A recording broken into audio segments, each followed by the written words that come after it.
Барлықтарыңа салам, сендермен бірге бұл мен Дидар. Бүгінгі видеоның тақырыбында көріп тұрғандарыңдай, бүгін мен ГИБДД-ға барып нөмірді жинап ашатын боламын. Ал видеомызға кетті. Міне мен қолымда 100К бар, 100К-ға қазір осы жерден нөмір ашатын боламын.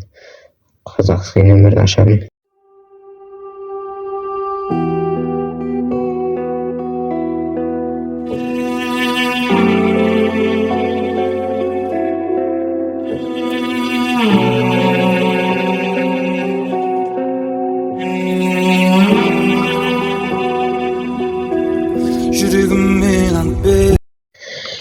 Осы міне 88 деген нөмір тұр ол. 888 деген рентгенге түсірдім. Мен телефон складына сала саламыз.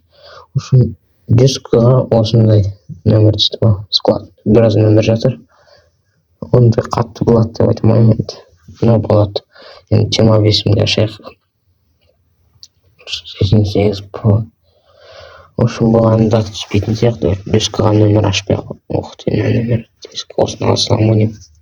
8 осындай нөмірлерді алсам керек. Ал складына салсайын. Осымен видео аяғына жетті. Ұнаса лайк басып, подписаться етуді ұмытпаймыз. Давайте.